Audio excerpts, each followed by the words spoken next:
Hello મિત્રો, નમસ્તે। અત્યારે બંગાળની ખાડીમાં એક લો પ્રેશર સિસ્ટમ ઊભી થઈ છે અને તે ભુવનેશ્વર અને તેના આસપાસના વિસ્તારને ધમરોળી નાખવાની છે।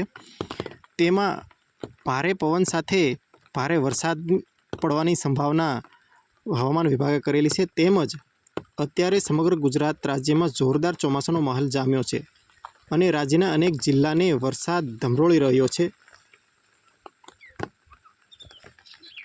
અને બંગાળની ખાડીમાં જે લો પ્રેશર સિસ્ટમ ઊભી થઈ છે તેને લીધે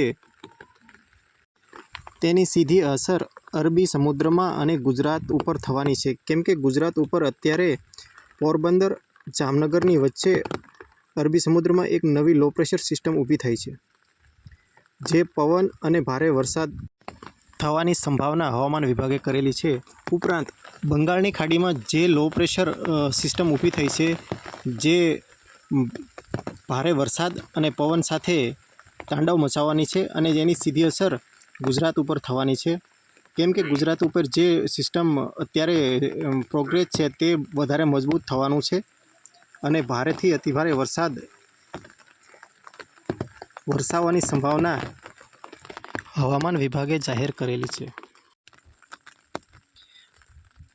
તેમજ ગુજરાત ઉપર 3 વરસાદી સિસ્ટમમાંથી 2 વરસાદની સિસ્ટમ સક્રિય છે અને આ ત્રીજી નવી સિસ્ટમ લો પ્રેશર સિસ્ટમ ઊભી થઈ છે, જેને લીધે સૌરાષ્ટ્ર તેમજ કચ્છમાં ભારે વરસાદ થવાની સંભાવના છે। તેમજ મધ્યપ્રદેશ ઉપરથી આવતી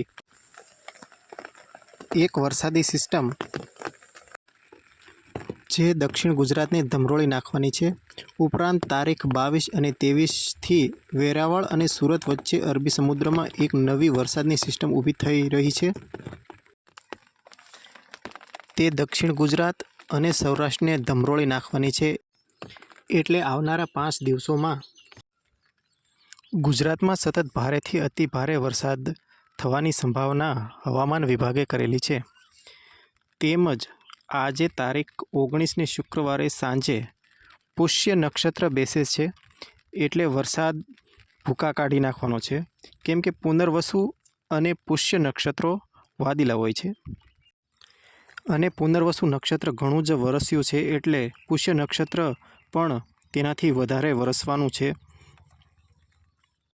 અગર વરસાદ સાવ ન હોય તો પણ આ પુષ્ય નક્ષત્રમાં વરસાદની રાહ ખેડૂતો જોતા હોય છે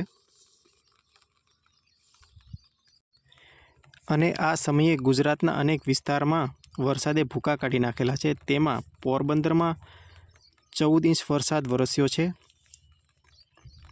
તેમજ રાણીવાવમાં 9 ઇંચ જેટલો વરસાદ વરસ્યો છે, તેમજ કુતિયાણામાં 6 ઇંચ વરસાદ વરસ્યો છે। છેલ્લા 24 કલાકમાં 102 તાલુકામાં વરસાદ નોંધાયો છે। દ્વારકાના કલ્યાણપુરમાં 10 ઇંચ વરસાદ નોંધાયો છે। કેશોદમાં 7.5 ઇંચ વરસાદ નોંધાયો છે। વંથલીમાં 7 ઇંચ વરસાદ નોંધાયો છે। ગીર સોમનાથના સૂત્રાપાડામાં 6 ઇંચ જેટલો વરસાદ નોંધાયો છે। પાટણ અને વેરાવળમાં 7.5 ઇંચ જેટલો વરસાદ નોંધાયો છે। માણાવદરમાં પણ 6 ઇંચ જેટલો વરસાદ નોંધાયો છે। તેમજ કચ્છ ભુજમાં પણ 1.5 ઇંચ જેટલો વરસાદ નોંધાયો છે। નવસારી, જામકંડોરણા, ગણદેવી અને જાફરાબાદમાં પણ 1.25 ઇંચ જેટલો વરસાદ નોંધાયો છે। ધારી, ગોંડલ, સાવરકુંડલામાં પણ 1 ઇંચ જેટલો વરસાદ નોંધાયો છે અને દ્વારકા, જૂનાગઢ, પોરબંદર, ગીર સોમનાથ, અમરેલીમાં પણ આજે રેડ એલર્ટ જાહેર કરવામાં આવ્યું છે।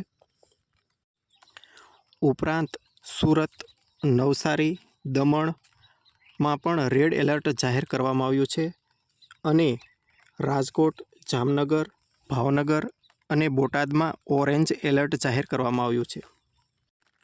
એટલે આવનારા 5 દિવસમાં સમગ્ર ગુજરાતમાં સતત ભારેથી અતિભારે વરસાદ થવાની સંભાવના હવામાન વિભાગે કરેલી છે।